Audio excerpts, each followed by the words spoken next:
Depending on who you ask, CBD oil can be a miracle cure, a snake oil placebo, or something vague in between. This poorly regulated industry, which has boomed over the last 3 years, is a minefield for newcomers. Considering that manufacturers are unauthorized to make medical claims, how can one CBD oil cost $50, while another of the same volume costs $390? And are premium CBD oils justified for being so expensive? Firstly, what is CBD? CBD stands for cannabidiol. That's a chemical name for one of the chemicals in the cannabis plant. The CBD oil that you're seeing on shelves that consumers can buy without a prescription is actually from low THC, the stuff that makes you high, varieties of the cannabis plant. CBD is a new and rapidly growing phenomenon, with sales tripling in the last 3 years. But the line between what consumers are using it for and what manufacturers can say to attract them is increasingly blurred. It can be used for a variety of purposes, things like inflammation, anxiety, stress, and it can also be used just to support general wellness. Now, the differentiating criteria between a medicine and a supplement is you cannot make a claim that it treats or cures a specific medically diagnosed disease. And that's really important for companies to understand because they can get their products pulled off the shelves and they can also potentially, sometimes unintentionally mislead consumers. But in the age of anxiety, it's no surprise that CBD has become a hot ticket for manufacturers who infuse all sorts of products with cannabidiol, shrewdly tapping into its perceived wellness benefits and bumping up the price of otherwise standard items like gummies, sportswear, tampons, and even dog treats. But how do we assess the value of CBD oil, which is actually produced in 2 different ways?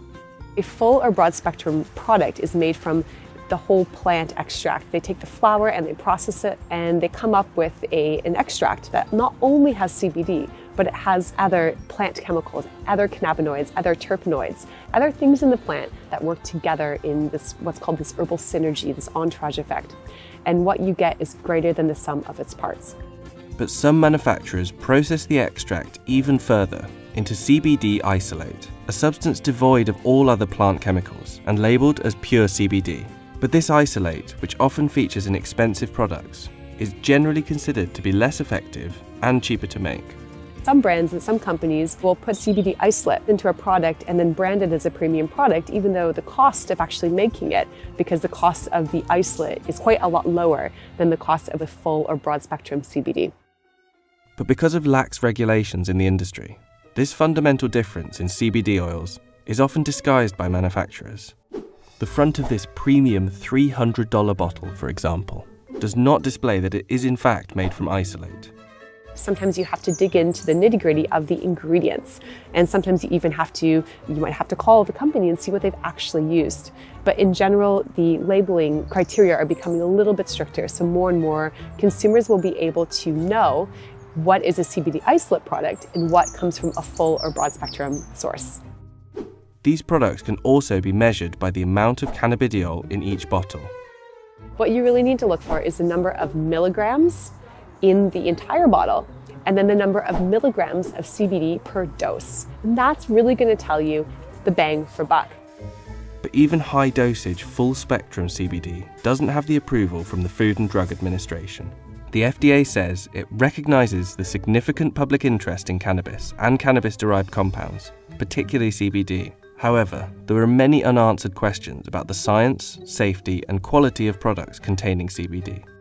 More worryingly, lab tests conducted by the Centre for Medicinal Cannabis found that 62% of CBD products tested in the UK didn't contain the cannabidiol content promised on the label. One product actually contained no CBD whatsoever. CBD is shrouded in mystery and confusion for the consumer. On the one hand, a 2018 cross-sectional study of CBD users found that almost 62% reported using CBD to treat a medical condition, stating that CBD has broad therapeutic value.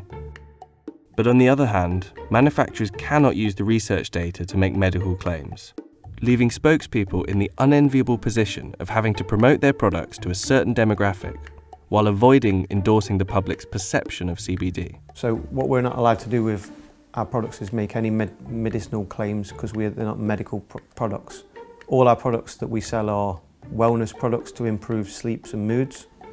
We see CBD as a homeostasis product which balances the levels in your body to get you into a normal state and balanced mind. Thankfully, despite the misconceptions, no matter what you use it for, there is a way to get a snapshot of the quality of CBD oil. You want to look for a certificate of analysis. That means that is a third-party tested lab report. They test their product and make sure that it's not contaminated, make sure it doesn't have accidental THC levels above the allowed limit, make sure it doesn't have heavy metals in it, make sure there's no microbials, so bacteria or fungus that can grow in these plants, no herbicides, pesticides, things you don't want in it. So why is it so expensive? The cost of producing CBD oil isn't particularly high in relation to other large-scale crops, but there appears to be a premium on all cannabidiol, as revealed in this comparison of full-spec CBD, which shows that its prices grow pretty uniformly according to the price per milligram in each bottle. With any wellness product with a global hype, high demand means high prices. Statistics show that sales of CBD will likely reach $1.8 billion in the next 2 years. But without regulation, medical research, and clear consumer knowledge, the human value of CBD oil will, for now, remain a matter of opinion.